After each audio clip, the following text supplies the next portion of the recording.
So this is the first edition, part A of the Kudilar TV channel being broadcast from Here are some London results from the web. online.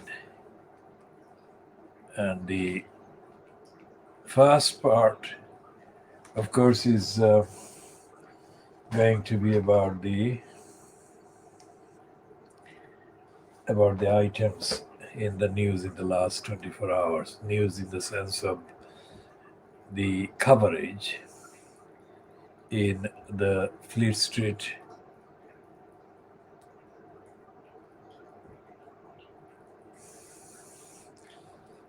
newspapers in the last 24 hours. And essentially the Fleet Street papers are conveying and repeating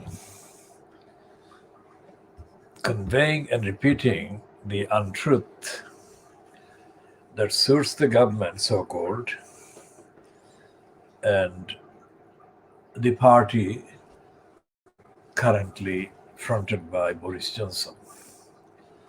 And what we have on the record in the last 24 hours has included the daily Boris Graph. Boris Graph meaning that the newspapers used to be called the Daily Telegraph and is known as the main comprehensive platform for promoting Boris Johnson on the agenda that he particularly follows and wants to be proposed and promoted. This has been the case for the last 13 calendar years, at least since 2008, when Boris Johnson contested the post. They contested the election, stood at the election for the post of elected mayor at the expense of London. And he was announced as having won against the then incumbent Ken Lying Steel Livingstone. Many people would think that calling Ken Lying Steel Livingstone is a bit unfair. For their information, the answer is that we only call Ken Lying Steel Livingstone because of his record of lying, not because we have any need to call him a liar. And Ken Lying Steel Livingstone was announced as the loser at the election 2008, May 2008 election. That was brought about, for anyone watching this for the first time, this is something that is unique and world exclusive analytical, contextual background information that we alone provide. There is no other channel, no other broadcast or broadcasting operation that represents and contains the information, the variety, and the factual fact-checking contents that we do. And we do this in accordance with the aims and purposes of the movement defending the community in the East End of London and defending the values of universality, morality, ethics, accountability, transparency, universality, by defending the community in the East End of London and by applying the same values for the defense of the communities and for the support of the issues and the campaigns that are being either created or carried out elsewhere, not necessarily with the effectiveness that there should be, but in principle. Those are the values that we apply to our supporting those campaigns in principle, because Most of the campaigns are not taking place physically in the East End of London in that context. So they're remote, far away, but in principle, we are together in solidarity with them. Now, this front page of The Guardian today, Saturday, the 27th of February, 2021, has the first one is of course, the murder of Jamal Khashoggi. And it says, The Guardian says, the main page, front page, main item, Saudi Crown Prince approved Khashoggi murder, US report. But the actual details of the report, on the report being published by American government agencies, also includes the kind of giveaway. That is to say, that the weakness contained in the disclosure by the Biden administration of the fact that Jamal Khashoggi's murder had been ordered by the so-called Crown Prince. Let's say there is no royalty. There is no, in terms of royalty and legality and regality, there is no such thing as royal. It is invented always in every case. I mean, human beings are never born either royal or not royal or belonging to any particular category that human societies have kind of created. So that is a very significant point to note about Saudi Arabia. It was a royalty that was created during the last century. And the royalty was created with very serious encouragement from the elements in power at the time across Western Europe and across in the North America. And their allies, that term, their allies, or that phrase, their allies, actually includes the racists in control of the occupied continent of Australia and New Zealand, occupied by massacring and genociding the original nations of Australia and New Zealand and North America, of course, right across North America, right across South America too. So the Saudi Crown Prince is completely misleading and offensive to the truth of the history. Crown Prince is a completely corrupt and corrupting kind of phrase, because there is no such thing as a natural royalty in that country or in any part of the world. The Saudi Crown Prince, in fact, this should be actually the word that should be, or the phrase that should be there more accurately, is or ought to be the de facto ruler in the Saudi regime approved the murder of Jamal Khashoggi. And the US report is reported, but the US report, the details of the report actually says that no action would be taken against this de facto ruler, which the Guardian and most of the papers are calling Crown Prince. They never say anything within quotation marks when they talk about the so-called royal family in the Saudi kind of regime.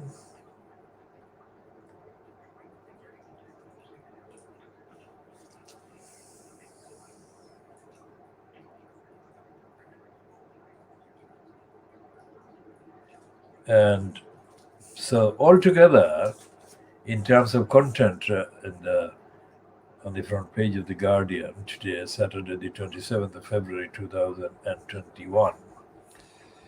There are 4 items. The main front page lead is the Saudi Crown Prince approved Khashoggi murder, US report.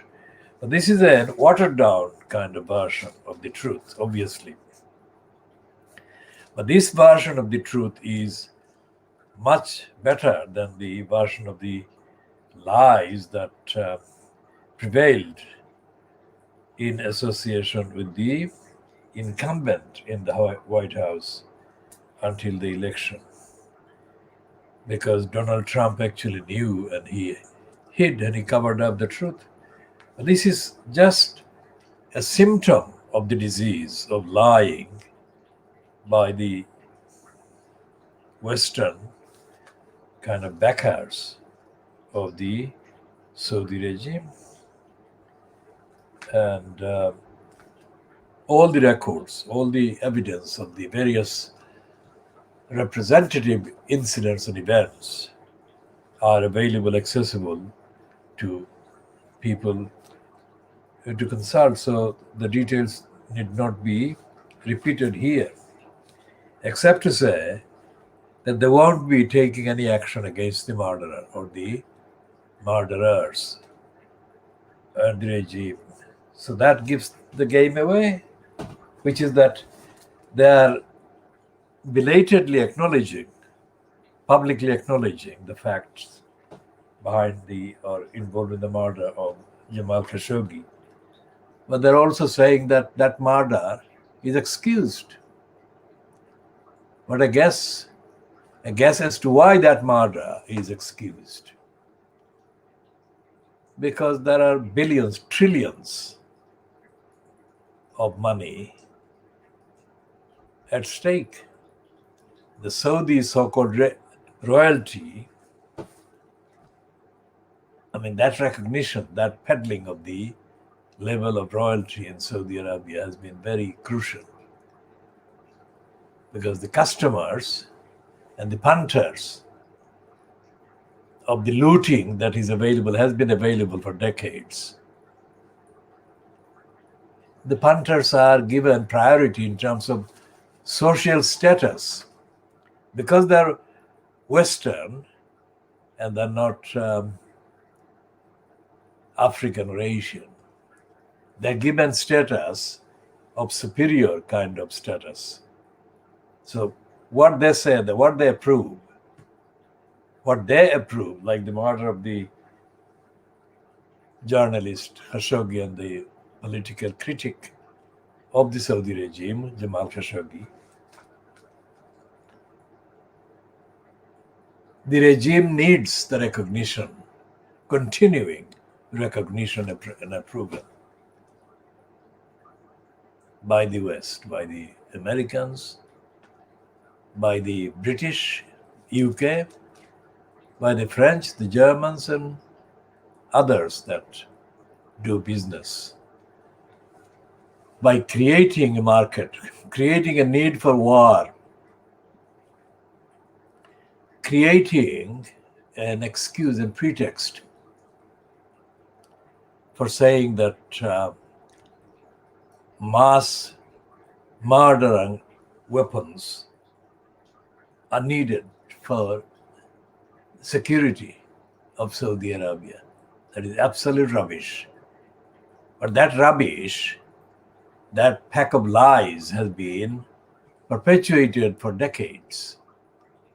And that has been worth billions, trillions of resources that has flown and flowed from Saudi Arabia to America and to the UK, to France and Germany and others. So that is a report, but that's just for the reference. The report that there is there, this public acknowledgement of who ordered the murder of Jamal Khashoggi, that is just for reference. The contents, of course, are not accepted by the truth and truthful assessment, truthful look at all the events. And so therefore, we said that the Guardian is lying as well. Because the Guardian should be saying on the front page, instead of saying Saudi Crown Prince approved Khashoggi murder, US report, they should say that the new administration of Joe Biden has reversed American government policy that was complicit with the cover-up of the truth about the murder of Jamal Khashoggi. Now, these contradictory statements, like the Biden administration is saying that the de facto ruler of Saudi Arabia ordered the murder of the investigative journalist Jamal Khashoggi. And they're saying that they won't do anything about it. And there is no need to speculate. It is clearly a brazen, open contradiction of the commitments and the duties that the United States is under. If the truth of the declarations, various international declarations and treaties are to be, or is to be treated as sanguine and genuine, those treaties the United States is still a party and signatory to. Many of the treaties have been abused by various presidents, including Trump, of course. But there are still many that are in the book of agreements, if you like, which are active, and the United States is an active signatory to those treaties. And they're breaking the treaties. And the United Nations, which is supposed to be the watchdog, that is to say, the United Nations Secretariat, Antonio Guterres is the still incumbent in-post Secretary General of the United Nations, is supposed to be watching compliance or lack of compliance with these treaty obligations by signatory states. It is very significant that this man, the former Portuguese Prime Minister, Antonio Guterres, is completely gutless when it comes to Saudi Arabia, when it comes to Narendra Modi, when it comes to Aung San Suu Kyi, and a host of other less powerful internationally, but powerful in their own countries, in the states where they hold offices of power. Guterres will go down in our assessment of him as one of the most maneuvering, manipulative, self-seeking, self-promoters in that post, once held by Dag Hammarskjöld. Now, he is so shameless, this Antonio Guterres, that he even likened himself to Dag Hammarskjöld. And what happened with the Dag Hammarskjöld murder in Africa was unique, because it was unique in the sense that the Secretary General of the United Nations at the time, in the 60s, was unusually vocal against state violence and corruption and criminality, which has not been repeated by any other person who came into that office after his murders. Dag Hammarskjöld was a Swedish politician who became the first Secretary General to be murdered. And recently, Antonio Guterres gutlessly likened himself to that unique kind of occupant in that same post where he is now in post. And Guterres keeps doing it. He finds an excuse and a pretext to put himself an image next to Martin Luther King Jr. or M.K. Gandhi, his image, or the image of Nelson Mandela. This person, in relation to those events, has been behaving like a serial vulture.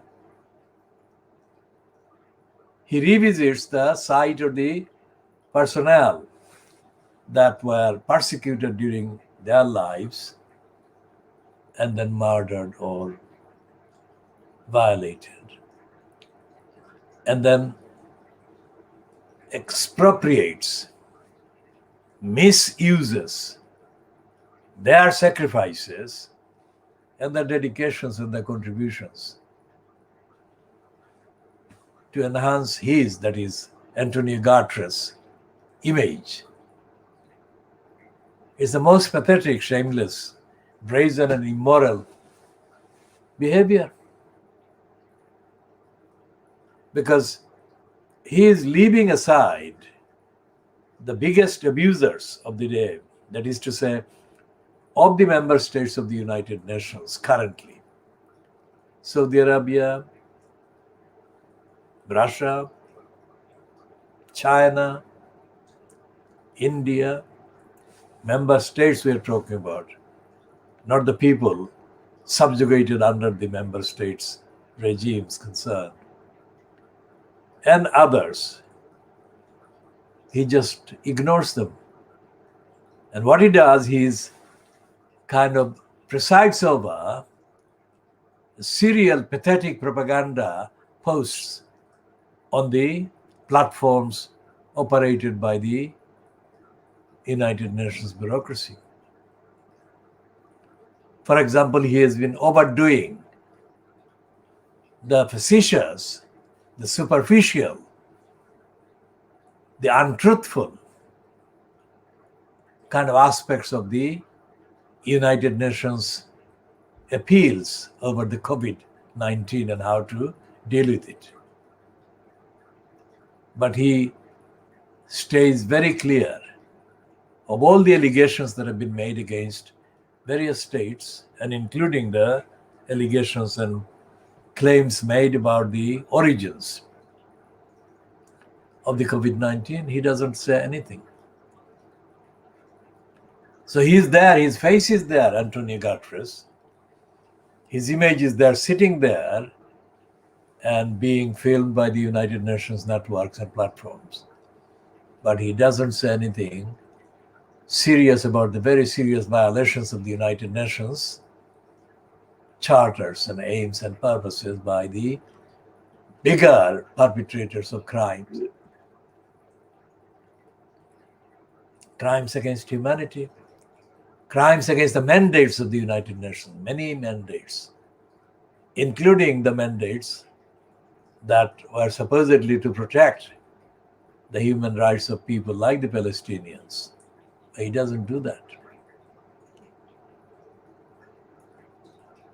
All the references to the Palestinians' plight are shallow references, or shallower references, or references to the shallower aspects of the events.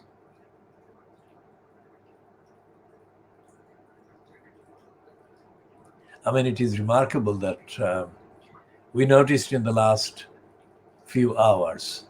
It may have been posted before, but we only noticed it in the last few hours. A video that has been available of an alleged appearance by George Galloway on the one hand and an Israeli politician on the other. And the criticisms that George Galloway is seen on the video as having made are criticism that should be fact-checked and challenged or evaluated and followed up. But the mainstream media is not doing that. Nor is the United Nations Secretary General doing that. We shall be coming back to the other papers in the next edition. This is the introductory part A of the Kudila television channel being broadcast from London online, only on the internet.